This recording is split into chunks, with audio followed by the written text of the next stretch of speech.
हमारे पास जो equation number 14 है वो मैं एक दफ़ा दोबारा यहाँ पर लिख दूंगा।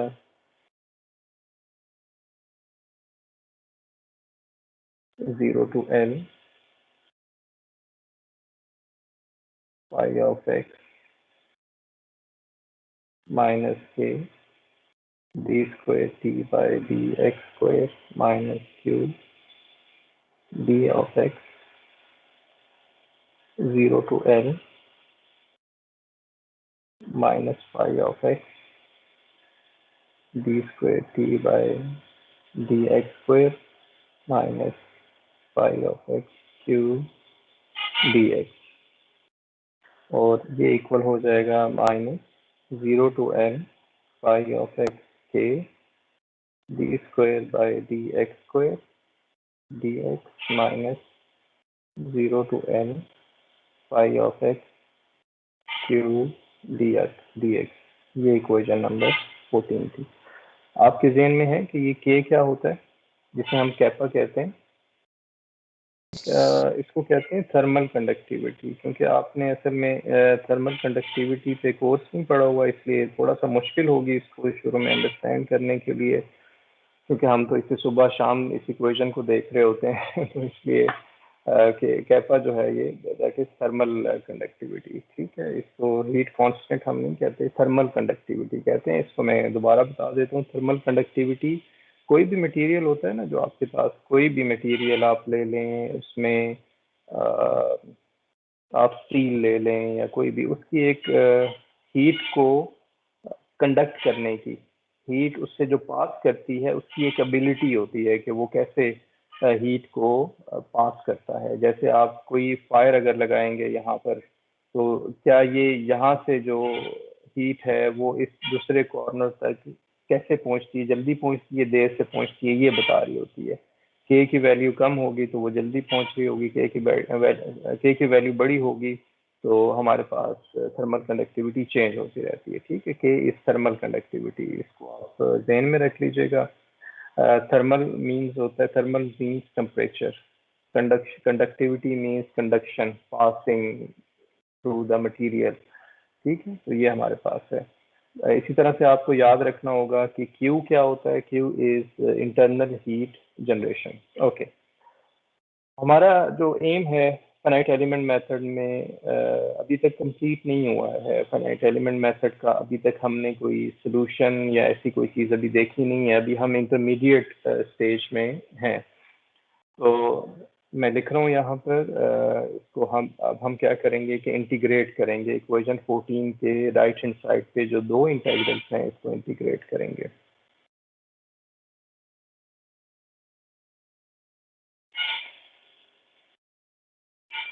The first integral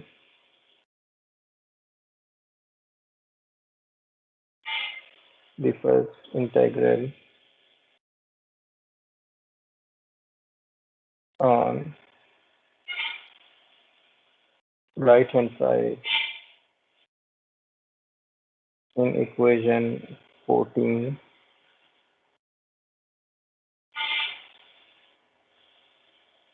is evaluated as, अब हम फर्स्ट इंटीग्रल को देख रहे हैं। फर्स्ट इंटीग्रल हमारे पास है ये वाला इंटीग्रल, माइनस, इसको हम रेड कलर में लिख लेते हैं, minus zero to L pi of x kappa d square t by d x square d x is equal to minus kappa zero to L pi of x d square t by d x square d x. जो kappa है आमतौर पे ये constant consider करते हैं, लेकिन आप इस स्टेज पे हैं कि थोड़ी सी डिटेल में इसके हवाले से बताया जा सकता है। ये जो कैपा होता है ये आमतौर पे कांस्टेंट लिया जाता है, लेकिन रिसर्च लेवल पे ये कैपा जो है, ये बाज़ औक़ात ऐसी रिसर्च भी होती है कि जिसमें हम देखते हैं कि कैपा को वेरिएबल लिया जाए, कि कैपा वेरीज विद टेम्परेचर। तो kappa should be a function of T. तो इस केस में ये फिर हमारे पास, और जब ये टी का फंक्शन होगा तो टी किसका फंक्शन है, एक्स का फंक्शन है। तो इसका मतलब है कि ये जो माइनस, ये जो कैपा है ये इस इंटेग्रल से बाहर फिर नहीं आ सकेगा। ओके, तो यहाँ पर क्योंकि हमने एज्यूम किया हुआ है कि कैपा इज कांस्टेंट, जिसकी वजह से ये इंटेग्रल बाहर आ गया है यहाँ से, इस इंटेग्रल से। अब हम क्या करेंगे, हम इससे फर्स्ट फंक्शन सेकंड फंक्शन लगाएंगे, minus kappa phi of x को हम एज इट इज रखेंगे, 0 to L d square T by d x square का आप इंटीग्रेट कर रहे होंगे, -0 to L माइनस के, और डी फाई जो जिसको फर्स्ट फंक्शन आपने रखा है, आपको याद होगा कि आप उसी का डेरिवेटिव ले रहे होते हैं। ठीक है, जब आपके पास फर्स्ट फंक्शन हो, जिसको आप फर्स्ट फंक्शन लेंगे उसी का डेरिवेटिव आता है। और यही रूल जब आप इंटीग्रेट करते हैं, आप लिखते हैं x square sine of x. For example इसको जब इंटीग्रेट करेंगे तो आप फर्स्ट फंक्शन उसको लेंगे जिसका डेरिवेटिव आप लेना चाहेंगे, यानी आप इसको रिड्यूस करना चाहते हैं ना, एक्स स्क्वायर से आप एक्स पे जाना चाहते हैं। तो जो पोलिनोमियल होते हैं आमतौर पे इसको फर्स्ट फंक्शन लिया जाता है। तो यहाँ हमने फाई ऑफ एक्स को फर्स्ट फंक्शन ले लिया। अब इसी का हमने यहाँ पर डेरिवेटिव ले लिया। माइनस कैपा को मैं साथ लेकर चल रहा हूँ, ये माइनस जो है ये इंटेग्रल वाला माइनस है जो कि यहाँ कंटिन्यू कर रहा है। और फिर यहाँ एक और इंटीग्रेशन आपके पास आती है, उस पर आप डेफिनेट इंटेग्रल नहीं लगाते हैं। ओके, ये इस तरह से आ जाएगा, और यहाँ से minus kappa phi of x minus kappa phi of x, और इसका आंसर क्या आएगा, इसका आंसर आएगा d T by d x 0 to L, क्योंकि आपने इंटीग्रेट कर रहे हैं सेकेंड डेरिवेटिव को। जब इंटीग्रेट करते हैं तो फर्स्ट डेरिवेटिव हमें मिल रहा होता है। ये माइनस और ये माइनस प्लस हो जाएंगे, plus 0 to L kappa, kappa इस कांस्टेंट बाहर भी रख सकते हैं, d phi by d x. और यहाँ से हमें जब इसको इंटीग्रेट करेंगे, अब इसकी लिमिट हम नहीं लगाया करते, तो लिमिट यहाँ पर नहीं है, तो इसको इंटीग्रेट करेंगे तो d T by d x हमें मिल जाएगा, और यहाँ पर डी एक्स आ जाएगा। ठीक है, तो ये हमने जो है इसको सॉल्व अभी कर लिया, इसको हम एज इट इज रखना चाह रहे हैं। तो अब ये जो हमारे पास राइट हैंड साइड पे ये पहला इंटेग्रल था, इसको हमने सॉल्व कर लिया। इसका जो आंसर है वो ये वाला आंसर है, राइट साइड वाला। ये हम पुट कर देंगे, और फिर हम जो है इसको एज इट इज रखना चाह रहे हैं। ये जो 0 to L इंटीग्रेशन है, ये एज सच अभी हम इसको इंटीग्रेट नहीं कर सकते। देखें हमारे पास इंफॉर्मेशन क्या है, हमारे पास इंफॉर्मेशन है फाई ऑफ एक्स, हमारे पास इंफॉर्मेशन है, इसको तो इंटीग्रेट हम नहीं कर सकेंगे।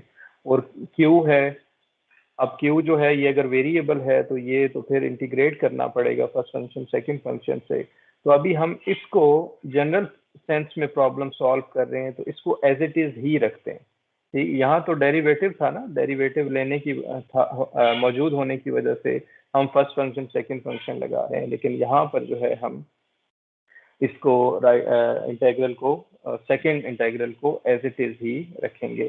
दस दस equation 14 becomes 0 to L phi of x minus k d square dx square dx। और हमारे पास आपको याद होगा, यानी कि ये अभी मैंने जो है इक्वेशन 14 में ये वाली टर्म लिखी है, ठीक, ये लेफ्ट साइड से, इसको मैं जो है ये लिखूंगा, और इसमें ये वाली टर्म, ये जो माइनस क्यू वाली टर्म है, इसको मैं राइट साइड पे ले जाऊंगा, क्योंकि ये जो है, या हम ये कर सकते हैं कि इसकी जगह पे -5, इसकी जगह पे हम ये पुट कर देंगे और यहाँ पर इसको एज इट इज रख देंगे। तो ये आ जाएगा is equal to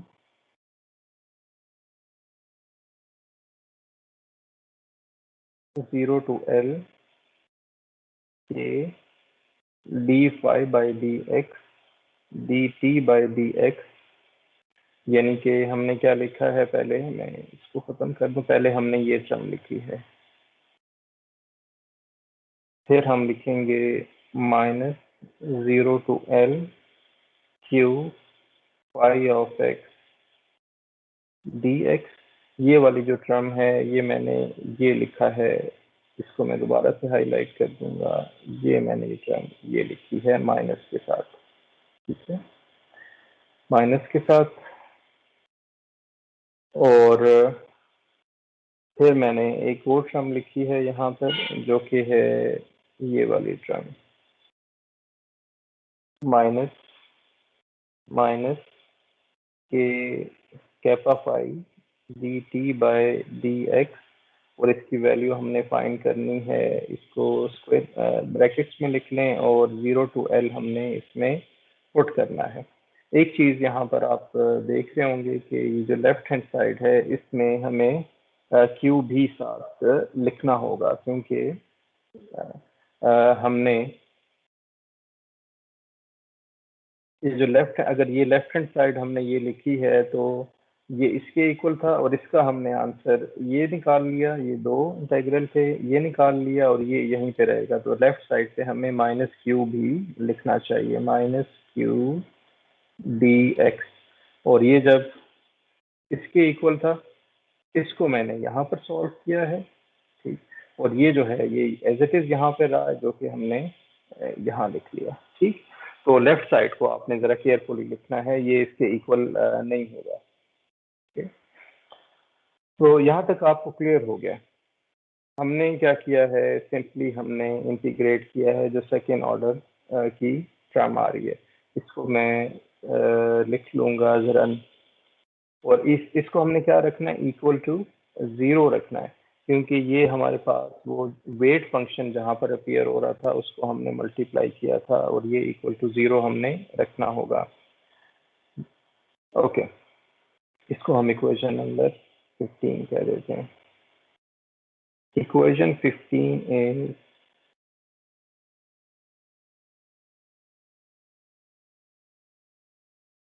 known as the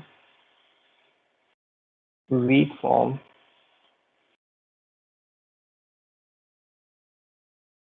since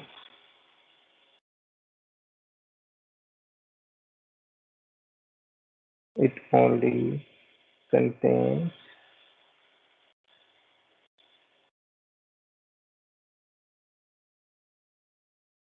first derivative, but अच्छा, ये बड़ा हमारे पास जो यहाँ पर weak form, at element method में वीक फॉर्म स्ट्रिक्टली एक टर्म होती है हमारे पास। ये वीक फॉर्म उस तरह से नहीं है कि जैसे आप कोई इंग्लिश का वर्ड कह रहे हैं। ये वीक फॉर्म एक पूरी, या तो वीक फॉर्म कहते हैं या वीक स्टेटमेंट कहते हैं, जो कि हमने ये टॉपिक शुरू किया हुआ है। अब ये वीक फॉर्म का क्यों हम इसे कह रहे हैं, इसको वीक फॉर्म इसलिए कह रहे हैं कि हमारे पास एक्चुअल जो रेसिड्यूल का प्रॉब्लम था, जो कि लेफ्ट साइड पे, इसमें कौन सा डेरिवेटिव आ रहा है, सेकंड डेरिवेटिव आ रहा है। और राइट साइड पे हमारे पास कौन सा डेरिवेटिव आ रहा है, राइट साइड पे हमारे पास दिस इज फर्स्ट डेरिवेटिव और फर्स्ट डेरिवेटिव। तो हमने क्या किया है, जो फर्स्ट डेरिवेटिव, जो सेकंड डेरिवेटिव का प्रॉब्लम था रेसिड्यूल के साथ, और वेट फंक्शन मल्टीप्लाई हो रहा था, उसको हमने इसमें लिख दिया है वीक फॉर्म में, क्योंकि ये अब फर्स्ट ऑर्डर डेरिवेटिव में चला गया है, तो इसलिए ये नाम यहाँ पर है weak form, since it only contains first derivative but problem 13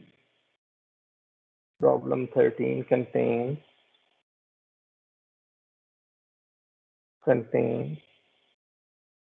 second derivative। आप इक्वेशन 13 देखिएगा तो उसमें जो रेजिडुअल फॉर्म होगी वो हमारे पास सेकंड डेरिवेटिव की है, जो कि मैंने यहाँ पर भी लिख दिया है। तो इसको कहते हैं वीक फॉर्म। ये वीक फॉर्म बड़ा स्टैंडर्ड सा नाम है जो कि फाइनाइट एलिमेंट मेथड में यूज हुआ करता है, जिसका मतलब ये होता है कि आप हायर डेरिवेटिव से फर्स्ट डेरिवेटिव में आ गए, और ये हमारे पास वीक फॉर्म कहलाती है। इसी को कंटिन्यू रखेंगे। Utilizing equation 8 into equation 15। जो 15 इक्वेशन है इसमें हम इक्वेशन 8 यूज करेंगे। इक्वेशन 8 में आपके सामने यहाँ लिख देता हूँ, आपके जहन में शायद ना हो कि इक्वेशन 8 क्या थी। इक्वेशन 8 आपके पास थी जब आपने टेम्परेचर का सीरीज फॉर्म लिखा था। सीरीज फॉर्म आपने लिखा था, सॉरी सीरीज फॉर्म तो तब होती जब इंफिनिटी है। आपने समेशन फॉर्म लिखी है जो कि फाइनाइट समेशन है।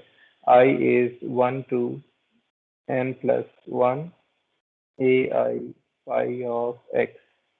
ये हमने सोल्यूशन एज्यूम किया था कि जो टेम्परेचर है या कोई भी सोल्यूशन है वो हमने सोल्यूशन को हमने समेशन फॉर्म ये लिखी है जो कि 1 से n+1 है। तो ये थी इक्वेशन 8, ये मैंने दोबारा लिख दी है यहाँ पर। इसको हम क्या करेंगे, इसको पुट कर देंगे इन इक्वेशन 15।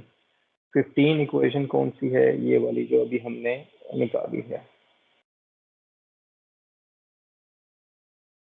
हम पुट कर देते हैं राइट हैंड, क्योंकि अगर ये भी जीरो के इक्वल है तो ये राइट साइड भी जीरो के इक्वल है, तो हमें सिर्फ राइट साइड में पुट करना है। हम लिख रहे हैं 0 to L के, यानी कि कैपा। अब हमने क्या करना होगा कि ये जो फाई है जब डिस्क्रिटाइज कर लिया है तो ये d phi over d x हो जाएगा। इसमें तो हम कुछ नहीं पुट कर सकते ना, क्योंकि यहाँ टेम्परेचर नहीं है। डी फाई आई बाय डी एक्स। और नेक्स्ट जो है, यहाँ पर इस टेम्परेचर की जगह पे इक्वेशन 8 पुट करनी है। टेम्परेचर की जगह पे इक्वेशन 8 पुट करेंगे तो ये आ जाएगा d by d x. T की जगह पे पुट करेंगे। अब देखें, एक आपने यहाँ नोटेशन का ख्याल करना होगा। वो आपको पता है कि ये रिपीटेड नोटेशन आ जाएंगे। टी में भी आई आ रहा है, टी में भी आई है। इस फाई को भी हमने कुछ रखना होगा, इस फाई का भी इंडेक्स रखना होगा। फाई का इंडेक्स क्यों रखेंगे हम, वो इस वजह से रखेंगे क्योंकि आपने अपने प्रॉब्लम को डिस्क्रिटाइज कर दिया, उसके नोड्स बना दिए। तो यहाँ पर फाई की वैल्यू x1 पे, यानी फाई 1 का मतलब होगा phi of x1, phi of x2 पे और सो ऑन। तो हमें यहाँ पर इसका नोटेशन रखना होगा d phi i by d x. और यहाँ पर टी ऑफ एक्स ये भी आई से शुरू हो रहा है, तो हम इसको जे से स्टार्ट करेंगे। जे इज नोटेशन से फर्क नहीं पड़ेगा, आपका जो सिंबल है समेशन ऐसा ही रहता है, चाहे आप उसका इंडेक्स चेंज कर दें। जे 1 to n+1 ए जे पाई जे, ये ऐसे लिख रहे हैं। और ये आ जाएगा d of x minus 0 to L pi of x q d of x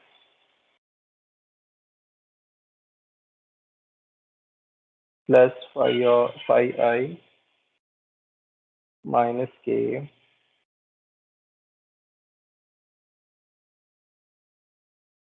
minus kappa d T by d x 0 to XL is equal to 0। अब ये आई होप कि आपको ये समझ आ रहा है। हम क्या कर रहे हैं कि जो फाई एक तो हमारे पास, ये फाई बाय द वे कौन सा होगा, आप बता सकते हैं कि ये फाई कौन सा होगा? ये वाला फाई आपके जेहन में है कि प्रीवियसली कहाँ से ये आ रहा था?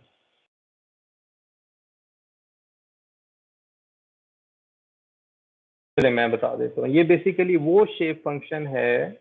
आप अगर इसको फर्स्ट इंटीग्रेशन देखें, फर्स्ट और सेकंड इंटीग्रेशन, ये इसका इंटीग्रेशन है ना, इसका फर्स्ट फंक्शन आपने रखा था और फिर इसका डेरिवेटिव ये आपके पास आ रहा था, ये वाला डेरिवेटिव आ रहा था। ये वही डेरिवेटिव है जिसको मैं अगर लिखना चाहूँ, लेकर आऊँ यहाँ पर लेकर आऊँ इसको, ये वो डेरिवेटिव है यहाँ तक। ठीक है, ये वो वाला डेरिवेटिव है। अब ये डेरिवेटिव अगर यहाँ से चला है, यहाँ पहुंचा है, यहाँ से यहाँ आया है, तो ये बताएं ये फाई क्या था? है तो ये शेप फंक्शन, लेकिन इसके बैकग्राउंड में भी एक स्टेप पीछे अगर आप जाएं तो ये क्या था फाई? जी, वेट फंक्शन, बिल्कुल सही है। यानी कि ये जो फाई आ रहा है, ये आ रहा है due to the weight function, due to the weight function W. ठीक है, फ्यूचर में आप देखेंगे, जैसा कि मैं फिर बार बार बता रहा हूँ कि हमारे पास यहाँ पर फाई जो है, जब डिराक डेल्टा फंक्शन होगा तो आप देखेंगे उसका डेरिवेटिव यहाँ पर आ रहा होगा। ठीक, तो ये फाई है शेप फंक्शन ही, लेकिन ये फाई आ रहा है basically due to the weight function. Okay, और ये जो फाई यहाँ पर पड़ा हुआ है, ये कौन सा फाई आ रहा है? ये फाई आ रहा है जो कि आपने सोल्यूशन से लिखा था, पी ऑफ एक्स की जब आपने समेशन फॉर्म लिखी थी। इसलिए हमें इन दोनों को, इसका जो नोटेशन है, ये फाई आई से स्टार्ट कर रहे हैं और ये फाई जे से स्टार्ट कर रहे हैं। अब ये पूरी एक इक्वेशन है, आई होप कि ये आपको क्लियर हो गई है। यहाँ पर अब हमारे लिए इशू क्या है? हमारे लिए इंडेक्स को हमने डिफाइन करना है। तो यहाँ इंडेक्स कौन सा मुझे लिखना चाहिए? क्या J1 to समथिंग लिखना चाहिए या I1 से समथिंग लिखना चाहिए? पहले तो ये डिसाइड करें, जे चाहिए या आई चाहिए। फिर मैं आपसे नेक्स्ट स्टेप में पूछूंगा कि जे या आई कहाँ से कहाँ तक होंगे। हमें आई चाहिए, क्यों आई क्यों चाहिए? क्योंकि ये वाला आई जो है, ये इसके ऊपर कोई समेशन नहीं है। ये वाला जो आई है, इसको अब मैं खत्म कर देता हूँ। यहाँ पर ये जो आई है, यहाँ कुछ भी नहीं है, ना कोई समेशन है, तो हमने इसको वैल्यू तो देनी होगी ना।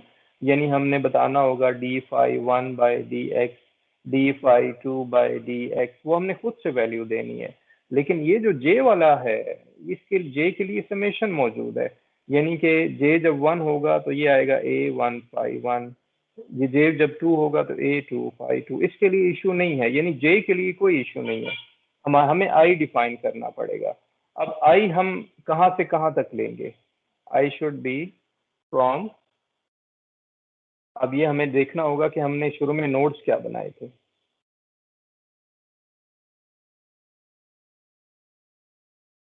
जी, आई कहाँ से होगा? जो आपने नोड्स बनाए थे ना। 1 to n+1। बिल्कुल ठीक है, 1 to n+1, 1 2 3 up to n+1, ये आपने नोड बनाए थे। तो यहाँ तक आप इसे लेकर चलेंगे, क्योंकि आपने फाई की जो वैल्यू है वो तमाम नोड्स पे फाइंड करनी है, शेप फंक्शन पे फाइंड करनी है। तो ये हो जाएगा इक्वेशन नंबर 16। अब रह गया, हमने सिंप्लीफाई कर लिया। अभी तक भी हम फाइनाइट एलिमेंट मेथड के एंड पॉइंट पे अभी नहीं पहुंचे हैं, यानी कि हम अब आगे सीखेंगे। अभी तो हम वन डायमेंशन का प्रॉब्लम कर रहे हैं, लेकिन अभी तक ये ख़त्म नहीं हुआ है ये सिंप्लीफिकेशन। अब हमारे पास क्या ऑप्शन है? हमारे पास ऑप्शन क्या है कि ये जो जगह है, ये वाली, इसमें हमने x की वैल्यू पहले अपर लिमिट पुट करनी है और फिर आपने लोअर लिमिट यहाँ पर पुट करनी है। मैं इसको डिटेल में लिख लेता हूँ। 0 to L kappa d φi/dx, d/dx J1 to n+1 aj phi j dx minus 0 to L phi I x इसको अभी हम नहीं लिख सकते जब तक हमें शेप फंक्शन नहीं पता होगा। ठीक है, अभी तक हमें शेप फंक्शन का नहीं पता। प्लस अब हम क्या करेंगे, पहले अपर लिमिट पुट कर लेते हैं, या आप चाहे तो माइनस बाहर रखें, तो आप इसे लिख रहे होंगे minus five i kappa d T by d x. Kappa is a constant, d T by d x की वैल्यू हमने फाइंड करनी है x is equal to L पे, और इसी तरह से plus five i kappa d T by d x की वैल्यू हमने फाइंड करनी है 0 पे। ठीक, यही हम कर रहे हैं, इक्वल टू 0 रख रहे हैं। ये हमारे पास आ गया फर्स्ट टर्म, और ये आ गया हमारे पास जब हमने लोअर लिमिट इसमें अपर लिमिट पुट की और लोअर लिमिट हमने यहाँ पर पुट की है। ओके, अब अगर हम अपने प्रॉब्लम को देखें, मैं आपके सामने इसके सामने बाउंड्री कंडीशन, अब हमें बाउंड्री कंडीशन का पता होना चाहिए। तो बाउंड्री कंडीशन के लिए मैं लेक्चर नोट्स पे चला जाऊंगा और बाउंड्री कंडीशन आपको मैं वहाँ पर दिखाऊंगा कि बाउंड्री कंडीशन क्या थे हमारे पास। ये हमारा प्रॉब्लम था। इक्वेशन 1 आपके सामने है। इक्वेशन 1 में इक्वेशन नंबर 2 जो है ये एक बाउंड्री कंडीशन है, और इक्वेशन नंबर 3 में ये दूसरी बाउंड्री कंडीशन है, t is equal to T L. अब ये क्योंकि सारा आप देखें जेनेरिक स्टेटमेंट है, जेनेरिक इक्वेशंस हैं। जेनेरिक इसलिए हम इसे कह रहे हैं क्योंकि कैपा की वैल्यू हमें नहीं पता, क्यू की वैल्यू हमें नहीं पता, यहाँ पर ये जो कैपा आ रहा है, यहाँ क्यू आ रहा है, ये सब इनकी वैल्यूज हमें नहीं पता। तो एक्स 0 पे minus kappa d T by d x किसके इक्वल है, क्यू के, और x is equal to L पे T is equal to T L के इक्वल है। ठीक, ओके। लेक्चर नंबर 6, ये बाउंड्री कंडीशंस हम यहाँ पर पुट करने जा रहे हैं। The heat flux the heat flux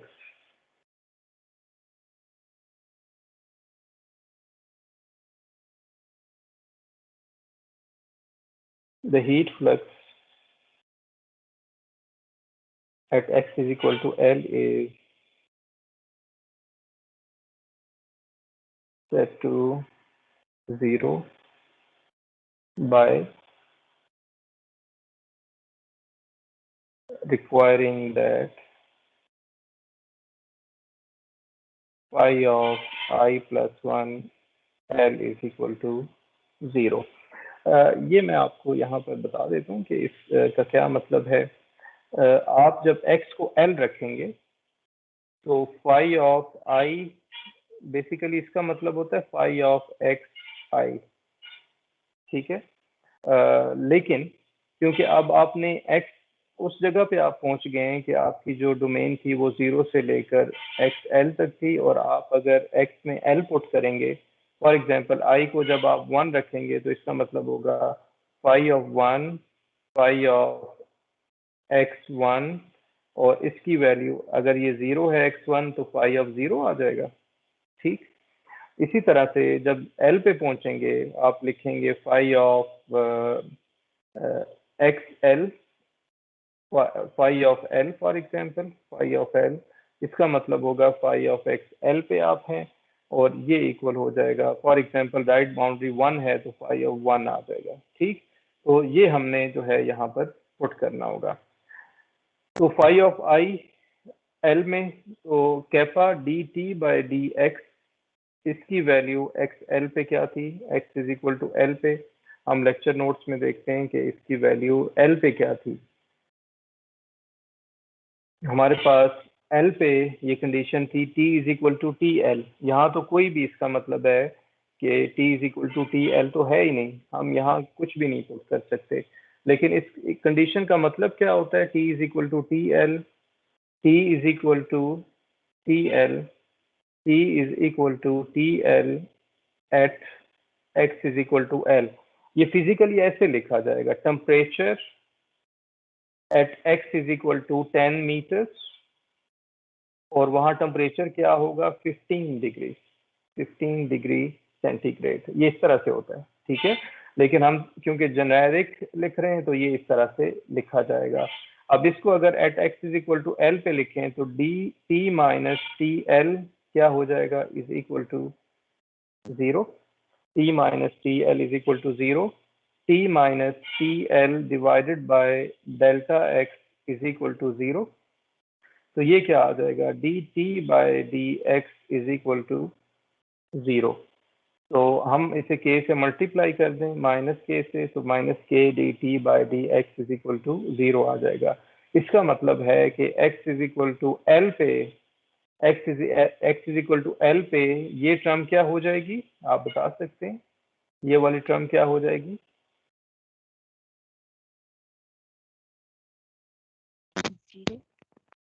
0 हो जाएगी। और जब आप इसको 0 पे लिखेंगे के d T by d x, तो ये सॉरी हाँ, ये 0 पे जब आप लिखेंगे तो इसकी वैल्यू क्या हो जाएगी? अब हमें क्या फाइंड करना है, मैं इसको सेपरेटली लिख रहा हूँ। ये आएगा phi i kappa d T by d x, इसको हमने एग्जीक्यूट करना है at x is equal to 0।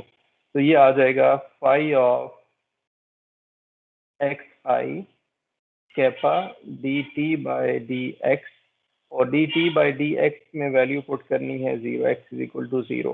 तो इसका आंसर आप बता सकते हैं कि क्या आएगा? लेक्चर नोट्स में देख लेंगे कि बाउंड्री कंडीशन क्या थी, अगर आपके जेन में है। जब x इज इक्वल टू 0 है तो माइनस के d T by d x किसके इक्वल आ जाएगा? q के इक्वल आ जाएगा। ठीक है, लेक्चर से यहाँ पर जब आप आएंगे तो यहाँ पर ये बेसिकली आ जाएगा हमारे पास minus q, minus phi x i as it is रहेगा, और यहाँ पर आ जाएगा कैपा, इसकी जगह पे आ जाएगा क्यू। ठीक है, ये आपने इस तरह से, लेकिन अभी हमने इसको पुट नहीं करना, ये अभी मैं समझाने के लिए ऐसा लिख रहा हूँ। तो ये हमारे पास जो है लॉजिक थी कि हमने क्या किया है कि हम इस टर्म को 0 रखना चाहते हैं, इस टर्म को 0 रखना चाहते हैं, लेकिन हमारे पास जो कंडीशन है x is equal to L पे, वो है t is equal to T L. T is equal to T L का मतलब होता है कि हीट कांस्टेंट है।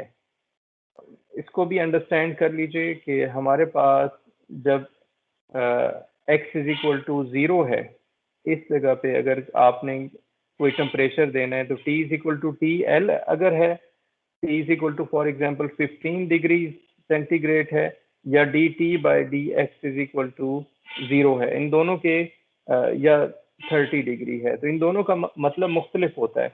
इसमें जो है हीट में चेंज आ रहा है, आपने कैलकुलस में सीखा है temperature is changing, function is changing with respect to x. ठीक है, यहाँ पर यानी कि रेट ऑफ चेंज आप देख रहे हैं, यहाँ पर आप कह रहे हैं कि D T by d x 30 degree पर मीटर, या जो भी आप इसे 30 डिग्री सेंटीग्रेड पर मीटर आप इसे कहते हैं, तो ये कहलाता है हीट फ्लक्स, यानी कि हीट का एंटर होना या एग्जिट होना उसे फ्लक्स कहते हैं। और यहाँ पर जब t is equal to 15 degree आप वैल्यू देते हैं, तो इसका मतलब है कि आपने इस जगह पे x की वैल्यू जो है वो कांस्टेंट दी हुई है, और यहाँ पर आपने वेरिएबल हीट फ्लक्स दिया हुआ है। तो हमारे केस में जब t is equal to T L है, when x is equal to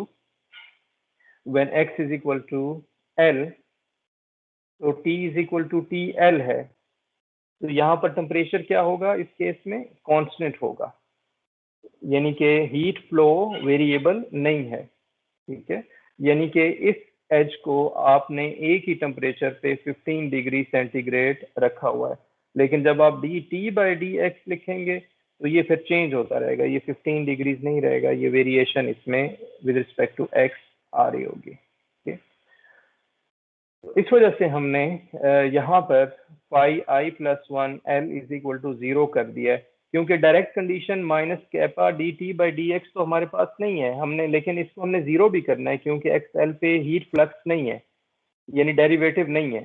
तो इस वजह से हम क्या करते हैं, इस शेप फंक्शन में एक्स एल जब पुट करेंगे तो आई प्लस वन करके ये वैल्यू हम 0 रख देंगे, ताकि ये पूरी टर्म हमारे पास 0 आ जाए।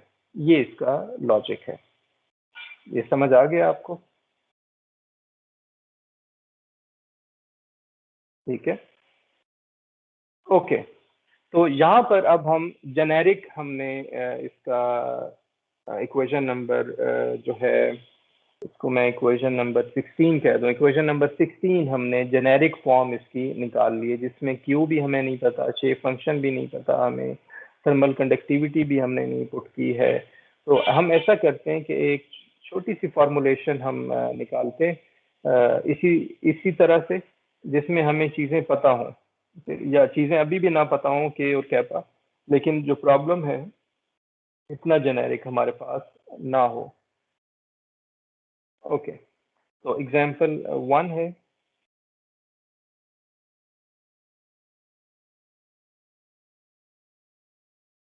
फाइंड दी, आपके जो क्वेश्चन बनेंगे वो क्वेश्चन कुछ इस तरह के बन रहे होंगे जैसे एग्जाम्पल 1 है, तो इसको आप जरा देखिएगा। Example 1, find the weighted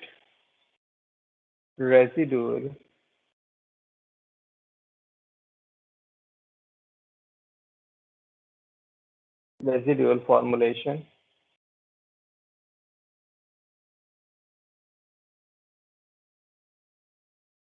of the equation minus kappa d square by dx square q, x is 0 to L with boundary conditions।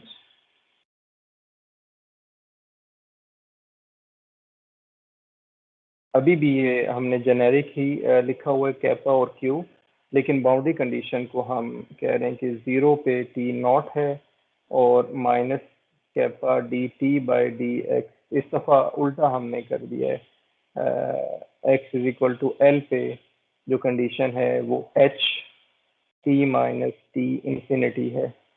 T is the temperature, unknown temperature. T infinity हमारे पास होता है कि temperature at far away from the uh, constant temperature, आप इसे कह दें far away from the end point। तो आप इसे जो है constant temperature अभी assume कर लीजिए, constant temperature। तो ये प्रॉब्लम है जिसको अभी टाइम हो गया, हम नेक्स्ट टाइम इसे डिस्कस करेंगे। ये प्रॉब्लम मैंने लिख दिया है यहाँ पर कि ये सेम ही जीरो टू एल है, सिर्फ इसमें अभी जेनेरिक ही बात हम कर रहे हैं कि टी जीरो पे टी नॉट कंडीशन है और माइनस के d T by d x की जो कंडीशन है वो ये है। ओके, तो यहाँ पर आज का लेक्चर हम ख़त्म करते हैं।